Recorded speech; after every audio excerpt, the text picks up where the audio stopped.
Te dicen, cómprate una casa. Y suena como un consejo de vida, casi como una tradición familiar. Tus padres o tus tíos te lo cuentan como si fuera un paso natural. Formar familia, invertir en el futuro. Y ya está. Y a veces incluso lo adornan con historias de compré la primera por 4 duros, sin colas, sin competir con nadie. Luego miras tu realidad y el contraste da vergüenza ajena. Hoy hay gente que no puede ni con el alquiler, como para pensar en una entrada y una hipoteca. Y lo peor es que incluso quienes ya firmaron hipoteca muchas veces van ahogados con las cuotas. Lo primero que piensas es, vale, esto será un problema de mi país. Entonces te planteas moverte, cambiar de ciudad, incluso de continente, y descubres algo incómodo. El mismo lío aparece en casi todas partes. Y ahí nace la pregunta que no te deja tranquilo. Si el mundo es más rico, más productivo y más moderno que antes, ¿por qué vivir bajo techo se ha vuelto tan difícil? Falta una pieza, porque lo que ves no encaja con lo que te contaron.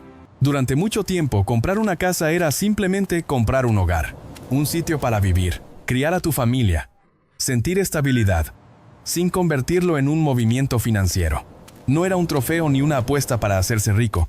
En los años 60 se menciona que la mayoría de casas costaban alrededor de 2 a 3 veces el salario anual medio. Eso significaba que una sola persona con un trabajo normal podía aspirar a comprar. Y en algunos países se empujaba aún más con préstamos baratos para familias. En Estados Unidos, por ejemplo, se menciona el GE Bill, que ayudó a muchos veteranos a comprar vivienda tras la Segunda Guerra Mundial. Ese tipo de apoyo hacía que el siguiente paso fuera real, no una fantasía. Pero el tablero cambió. Hoy, en Estados Unidos se menciona que la casa mediana cuesta alrededor de 5 a 6 veces el ingreso mediano del hogar. Y en ciudades caras puede superar 8 veces ese ingreso. Es otra liga. Y cuando cambias de liga, el juego deja de ser vivir y se vuelve sobrevivir. Porque la vivienda ya no se trata como un sitio donde vivir. Se trata como una forma de ganar dinero. Y ese cambio de mentalidad lo arrastra todo. Mucha gente mayor compró cuando era barato. Y vio cómo el precio subía con los años. Algunos terminaron con más de una vivienda.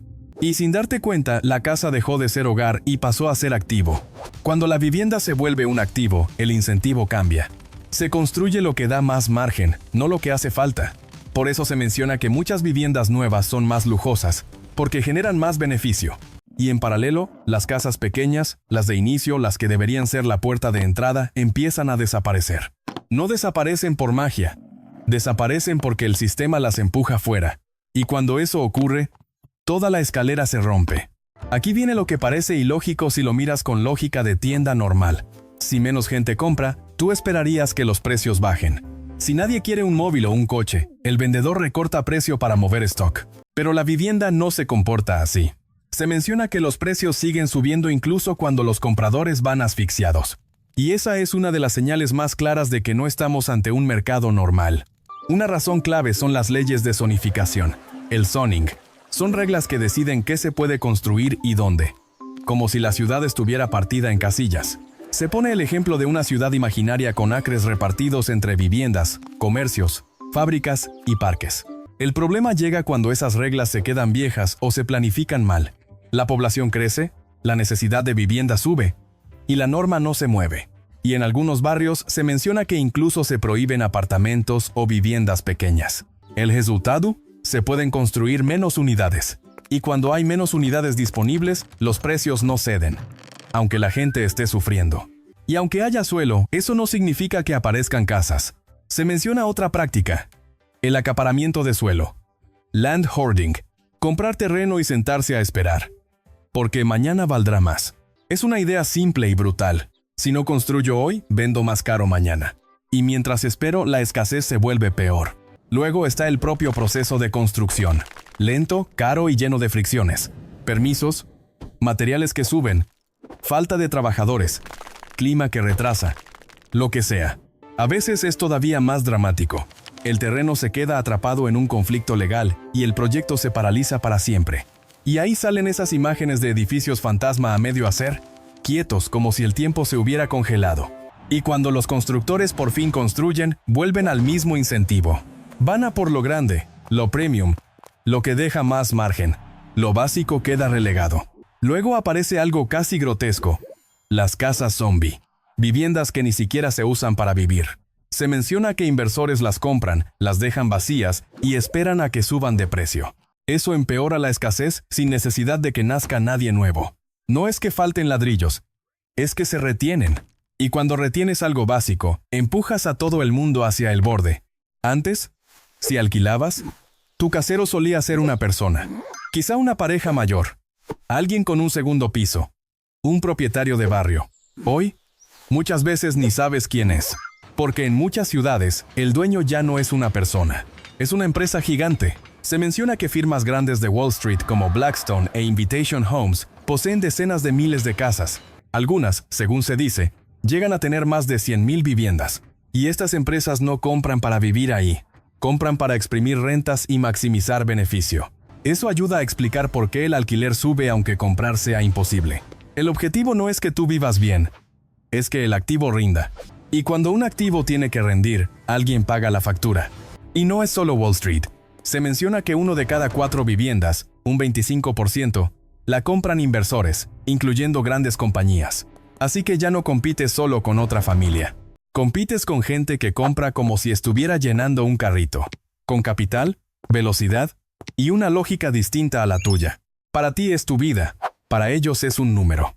Encima, parte del parque de viviendas se va al alquiler turístico.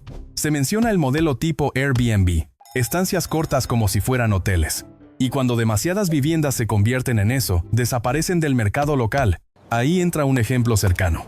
Se menciona que en lugares como Barcelona ha habido reacción de la gente contra el turismo, precisamente por esto. Porque cuando los pisos se vuelven camas para turistas, los locales se quedan sin suelo bajo los pies. Y entonces llega el momento más irritante. Te quejas y alguien te suelta que es culpa tuya. Que si dejas el avocado toast. Que si trabajas más. Que si gestionas mejor. Pero el guión lo plantea claro. Los precios de la vivienda han subido mucho más rápido que los salarios. Aunque ahorres cada mes, la casa sube más deprisa que tu capacidad de alcanzarla. Y cuando la política intenta ayudar, a veces empeora. Se menciona que dan ventajas fiscales o bonos para primer comprador. Suena bien, pero si no se construyen más casas, solo aumenta la demanda y el precio sube más. Además, el sistema está lleno de contradicciones humanas. Se menciona que algunos propietarios votan para bloquear nuevas viviendas, porque quieren proteger el valor de su casa, pero al mismo tiempo quieren que sus hijos puedan comprar una. Y eso no encaja. Y a todo esto se suma la parte de la hipoteca, que tampoco es estable. Las reglas cambian, se endurecen, se vuelve más difícil conseguir préstamo. Incluso si haces todo bien, la meta se sigue alejando. En las grandes ciudades se menciona que muchos inquilinos gastan entre el 35% y el 45% de su ingreso en alquiler. Eso está por encima del recomendado 30%. Y cuando pagas ese porcentaje no estás viviendo, estás aguantando. Incluso quienes logran comprar no siempre celebran. Se sienten atrapados entre cuotas altas y tipos de interés que pueden subir. Y así es como mucha gente acaba con la misma sensación. No hay salida. Entonces aparece la gran pregunta que siempre vuelve. ¿Se puede arreglar? El guión dice que sí, pero que no es fácil. Se mencionan varias ideas. La primera es el impuesto sobre el valor del suelo, Land Value Tax. En lugar de gravar suelo y edificio, gravar solo el suelo, sea mansión o una choza, no se presenta como magia. Se dice que no funciona al 100%, pero empuja a los dueños a construir o vender, en vez de quedarse quietos esperando que suba. Es una forma de castigar el me siento y cobro. La segunda es reformar la zonificación. Cambiar reglas para permitir más viviendas, como apartamentos o unidades más pequeñas. Si dejas construir más, al menos abres la puerta a más oferta. También se menciona que algunos lugares hablan de prohibir que grandes empresas compren viviendas unifamiliares. La idea es que la gente normal tenga una oportunidad justa. Y se menciona otra medida: recortar beneficios fiscales a quien tiene múltiples viviendas. Eso podría reducir el número de casas usadas solo como inversión y liberar más vivienda para primeros compradores. Pero entonces viene la parte que explica por qué no se hace fácil.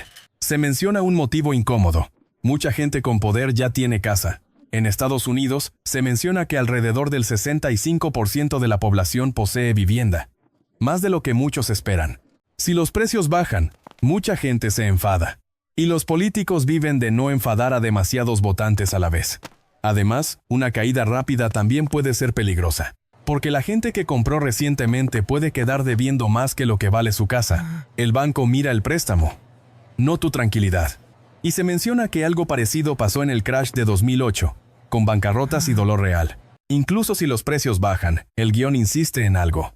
No sirve a largo plazo si el sistema sigue igual, porque el problema no es un precio alto, es un conjunto de reglas que empuja hacia arriba. Se da un ejemplo reciente en Estados Unidos. En 2020, se menciona que alrededor del 40% de las casas unifamiliares nuevas se vendían por debajo de $300,000. Para 2024, esa proporción bajó a alrededor del 16-23%, según la región. Eso se plantea como un colapso nacional de vivienda nueva asequible. Y cuando la vivienda asequible nueva desaparece, el alquiler se vuelve el destino por defecto. No por elección, por descarte. Al final, la conclusión es sencilla pero amarga. No es solo la vivienda está cara. Es que el sistema cambió la función de la vivienda. Antes era algo que usabas para vivir. Ahora se trata como herramienta de inversión. Y cuando conviertes un derecho básico en un instrumento financiero, el acceso se vuelve una carrera amañada. Los precios se empujan hacia arriba. La oferta se retiene. Y grandes inversores compran antes de que una familia llegue a tocar el timbre. Si no cambian las reglas, el problema no se arregla, solo se hereda. Y entonces el sueño de tener casa sigue existiendo. Pero se queda reservado para quien ya estaba dentro.